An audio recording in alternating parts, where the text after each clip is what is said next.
Kannappa teaser launch, దానికి మంచువారు చేసిన భజన, ఓవర్ యాక్షన్, ఇవన్నీ మీరు చూసే ఉంటారు. యాక్చువల్గా కన్నప్ప టీజర్లో హిడెన్ డీటెయిల్స్ గురించి చెప్తూ ఒక రివ్యూ వీడియో చేయాలనుకున్నా. బట్ ఆ భయంకరమైన టీజర్ని చూశాక తీసిన వాళ్ళకి లేని శ్రద్ధ మనకెందుకు లేని లైట్ తీసుకొని 3 ట్రోల్ వీడియోస్ పెట్టి ఊరుకున్నా. అయితే ఆ వీడియోస్లో ఒక వీడియో మీద మంచు విష్ణు కాపీరైట్ స్ట్రైక్ వేయడంతో ఆ వీడియో ఎగిరిపోయింది. ఇంకో 2 స్ట్రైక్స్ పడితే ఛానల్ కూడా ఎగిరిపోయే ప్రమాదం ఉంది కాబట్టి ఆ మిగిలిన 2 వీడియోస్ని ప్రైవేట్ చేయాల్సి వచ్చింది. సో ఎవరైతే ఆ వీడియోస్ నచ్చి మన ఛానల్కి సబ్స్క్రైబ్ చేసుకున్నారో వాళ్ళందరికీ కూడా ఐఎమ్ రియల్లీ సారీ. ఆ వీడియోస్ని ఇకపై మీరు చూడలేరు. యాక్చువల్గా చెప్పాలంటే తప్పు నాదే. నేను అలా ట్రోల్ వీడియోస్ చేసి ఉండకూడదు. ఏదైనా కామెంట్ చేయాలంటే నా అంతటి నేను చేయాలి, కానీ ఏవో 4 మూవీ క్లిప్స్ని అటాచ్ చేసి పెట్టేస్తే దాని ద్వారా నా ఒపీనియన్ ఎలా కన్వే అవుతుంది? అందుకే అసలు నేను ఎందుకు ఆ ట్రోల్ వీడియోస్ చేశాను, నాకెందుకు ఆ కన్నప్ప టీజర్ కానీ వాళ్ళు ఇస్తున్న బిల్డప్లు కానీ నచ్చలేదు అన్న విషయాల గురించి మీతో పంచుకోవాలనిపించి ఈ వీడియోని చేస్తున్నాను. ఈ సినిమా షూటింగ్ మొదలైనప్పటి నుండి చూస్తున్నా మంచు విష్ణు గారు పదే పదే ఒక మాట చెప్తూ వస్తున్నారు. కన్నప్ప మూవీలో మీరు చూడబోయే కథ మైథాలజీ కాదు, ఇది మన హిస్టరీ అని. తీరా ఆయన స్పీచ్ చూస్తే తాను కన్నప్ప స్టోరీ గురించి రీసెర్చ్ చేసినప్పుడు తనకి హాఫ్ పేజ్ అంత స్టోరీ మాత్రమే దొరికిందన్నారు. మరి హాఫ్ పేజ్ మాత్రమే ఉన్న స్టోరీతో 3 hours డ్యూరేషన్ ఉన్న మూవీని ఎలా తీశారని అడిగితే, యాక్చువల్గా కన్నప్ప స్టోరీ గురించి ఏదైతే రాసి ఉందో అది ఈ మూవీలో లాస్ట్ 45 minutesలో మాత్రమే చూస్తారు. మిగతా 2 hours 15 minutes మూవీ తాను ఊహించి రాసిన కన్నప్ప కథ అని మంచు విష్ణు చెప్పారు. అలా ఊహించి రాసిన కథని హిస్టారికల్గా జరిగిందని మీరెలా చెప్పగలరు అని ఒక విలేకరు అడగ్గా, తాను ఊహించి రాసిన విధంగానే ఎందుకు కన్నప్ప కథ జరిగి ఉండకూడదు అని ఒక వక్రమైన సమాధానం ఇచ్చారు మన మంచు విష్ణు. 2 hours 15 minutes అంటే ఈ మధ్యకాలంలో వస్తున్న చాలా తెలుగు మూవీస్కి అది ఫుల్ లెంత్ డ్యూరేషన్. అలాంటిది తనకి తోచిందేదో అల్లేసి దాని కథగా రాసేసి 2 hours 15 minutes పాటు తనకొచ్చిన పిచ్చి ఊహల్ని మనకి ప్రదర్శిస్తానని ఒక పక్క హామీ ఇస్తూ, ఇంకో పక్క ఈ సినిమా మన హిస్టరీ, దీన్ని ఎవరైనా మైథాలజీ అంటే ఒప్పుకోనని స్టేట్మెంట్స్ ఇస్తున్నారు. ఇక్కడ మీకు ఒకటి అనిపించవచ్చు, రామదాసు, అన్నమయ్య లాంటి మూవీస్లో కూడా ఎంతో కొంత ఫిక్షన్ని యాడ్ చేసే తీశారు కదా, మరి మన మంచు విష్ణు ఫిక్షన్ యాడ్ చేసి మూవీ తీస్తే మాత్రం తప్పేంటి అని.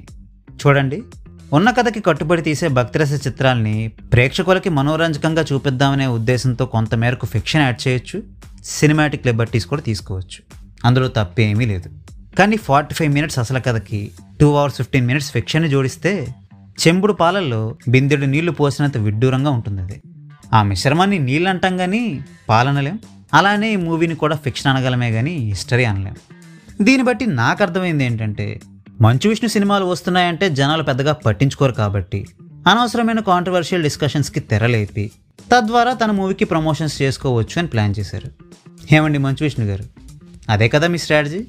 అసలు ఇంతకు మునుపు భక్తిరస చిత్రాలు తీసిన వారందరూ ఇవే మాటలు చెప్తూ వాళ్ళ సినిమాని ప్రమోట్ చేసుకున్నారా, లేదా వాళ్ళు తీసిన కంటెంట్ ద్వారా జనాల్లో ఎక్సైట్మెంట్ని నింపి మూవీ మీద హైప్ పెరిగేలా చేశారా? లాస్ట్ ఇయర్ ఆదిపురుష్ ప్రమోషన్స్లో ఓమరావు చేసిన ఎక్స్ట్రాలు గుర్తుండే ఉంటాయి మీకు. హనుమంతుడికి ఒక సీట్ వదలండి, ఎక్సెట్రా ఎక్సెట్రా అని. ఇప్పుడు విష్ణు గారు చేస్తున్న పనులు కూడా యాజ్ ఇట్ ఈజ్ అలానే ఉన్నాయి. సరే, కాసేపు ఈ ఫేక్ ప్రమోషన్స్ ముచ్చట పక్కన పెట్టి కన్నప్ప టీజర్ గురించి మాట్లాడుకుందాం. ఆల్రెడీ కృష్ణరాజు గారు కన్నప్ప కథని భక్త కన్నప్ప సినిమా ద్వారా మనకు చూపించారు.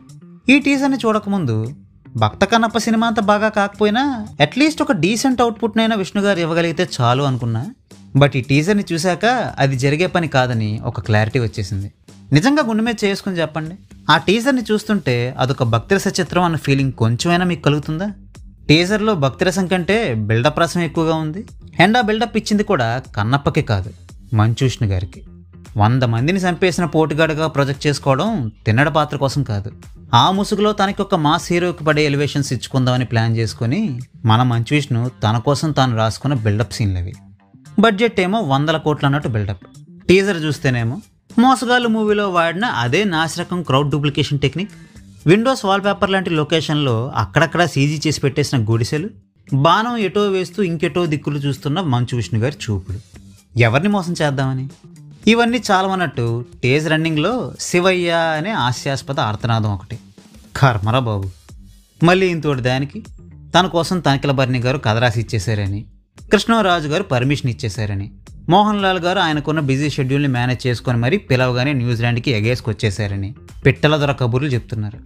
పోనీలే, ఇది ఎప్పుడు కొట్టుకునే డబ్బానే కదా అని ఊరుకుంటే మన మంచు విష్ణు అక్కడితో ఆగకుండా ఇంకో మెట్టు పైకెక్కి ఏకంగా పరమశివుడే మాకు పర్మిషన్ ఇచ్చేశాడు, అందువల్లే ఈ మూవీని మేము తీయగలిగామంటూ వాళ్ళ డబ్బా చరిత్రలోనే ప్రత్యేకంగా నిలిచిపోయే అత్యద్భుతమైన స్టేట్మెంట్తో అందరినీ ఆశ్చర్యపరిచారు.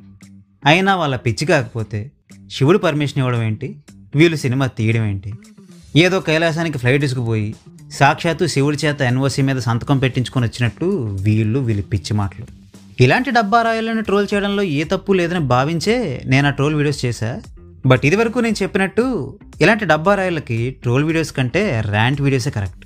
సో ఇకపై మన మంచు విష్ణు గారు ఇలాంటి స్కామ్ ప్రాజెక్టులే చేస్తూ పోయారంటే ఇలానే ఆయన ర్యాంట్ చేస్తూ వీడియోస్ చేస్తా. లేదు తన వరుస మార్చుకొని బెటర్ యాక్టింగ్తో సిన్సియర్గా మంచి మూవీస్ తీయడానికి ట్రై చేస్తే ఆయన ఎఫర్ట్స్ని అప్రిషియేట్ చేస్తూ వీడియోస్ చేస్తా. సో నేను ఆయన మీద ర్యాంట్ వీడియోస్ చేయాలా లేక అప్రిషియేషన్ వీడియోస్ చేయాలా అన్నది కంప్లీట్గా ఆయన చేతిలోనే ఉంది. చూద్దాం మరి ఆయన నాకు ఎలాంటి వీడియోస్ చేసే అవకాశం ఇస్తారు అని. సో ఇంతటితో ఈ వీడియో సమాప్తం. We will meet you next video. Thanks for watching.